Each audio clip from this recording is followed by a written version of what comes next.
been a while since we had the chance to talk about Fear Factory on the show, not since Milo Silvestro joined the band last year in place of Burton Bell, who left the band in 2020.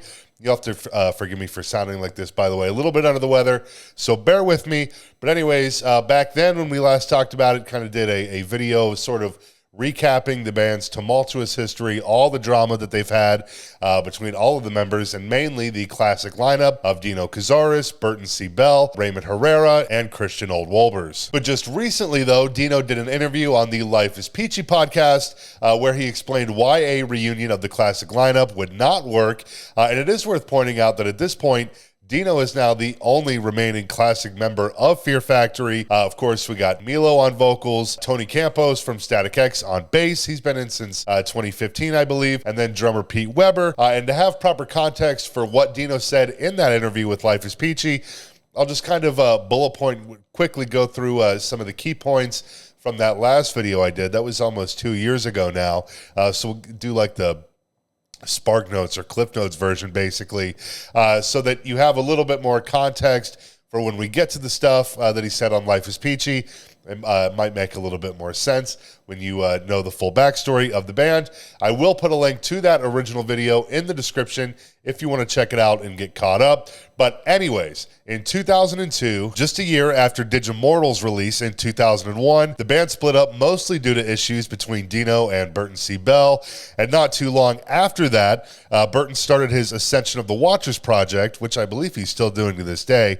And around the same time that he got that project going, he was approached by Raymond Herrera and Christian Old Wolbers about returning to the band without Dino, and then Burton agreed to do it in an effort to help get his new project, Ascension of the Watchers, off the ground. They ended up releasing the Archetype album with Christian Old Wolbers jumping from bass to guitar, and then they brought in Byron Stroud of Strapping Young Lad as the new bassist, and they released another record with that lineup, Transgression, in 2005, and then eventually the band ended up on hiatus. Burton was focused on Ascension of the Watchers, and as he put it back in 2008, he didn't want to contribute to the violence in the world with Fear Factory's aggressive style. Wolbers and Herrera then formed a new band called Archaea, and by 2009, Burton and Dino had reconciled and reformed Fear Factory, keeping bassist Byron Stroud, and then adding drummer Gene Hoglan from Testament. He was also part of Strapping Young Lad with Stroud. Over the years following that, there were some more lineup changes, but most importantly, there was a massive lawsuit regarding ownership of the Fear Factory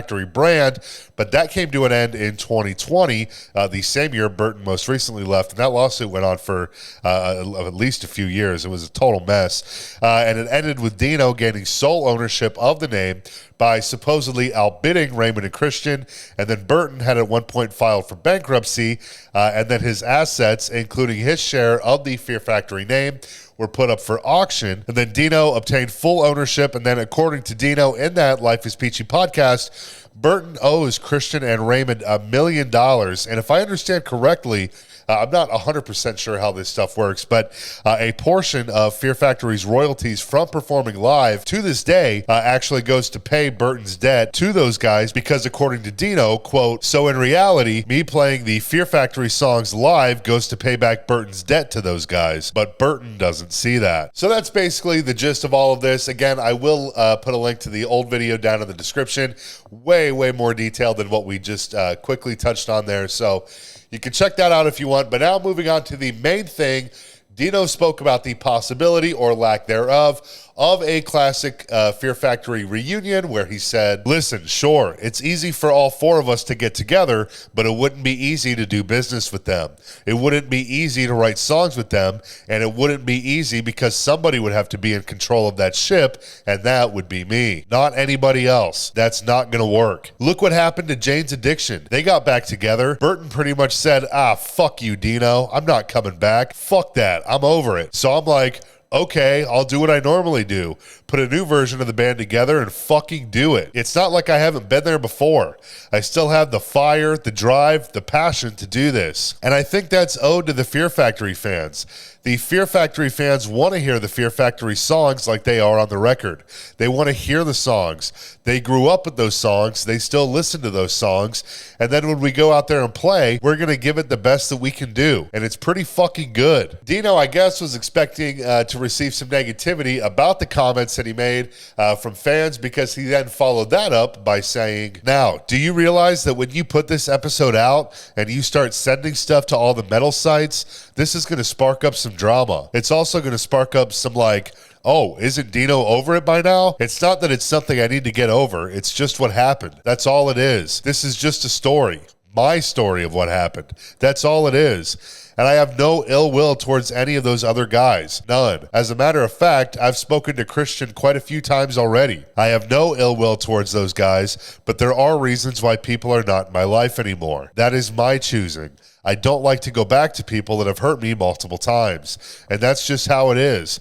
But I have no ill will towards those guys at all whatsoever, and I wish them success in whatever they do." So that's that. You can do with that what you will, pick your own sides, reach your own conclusions, all that. But as far as Fear Factory goes, presently, they have a couple of dates overseas to close out the year, and then the big spring tour in 2025 supporting Coal Chamber, which that was rescheduled. It was supposed to be this year, had to get moved into next year because of Coal Chamber frontman Des Fafar's health. But just recently, I remember seeing a few articles within the last week or so that Des is on the mend. He's doing better. So hopefully that tour happens. But anyways, nothing overly groundbreaking here with Fear Factory. I just thought it was an interesting quote, and interesting that he sort of, explained things and where he was at with it, where Dino was at with everything and all that. So that's really all I got for you right now. Thanks so much for hanging out. Feel free to drop a like and subscribe below if you feel like it, and I will see you next time.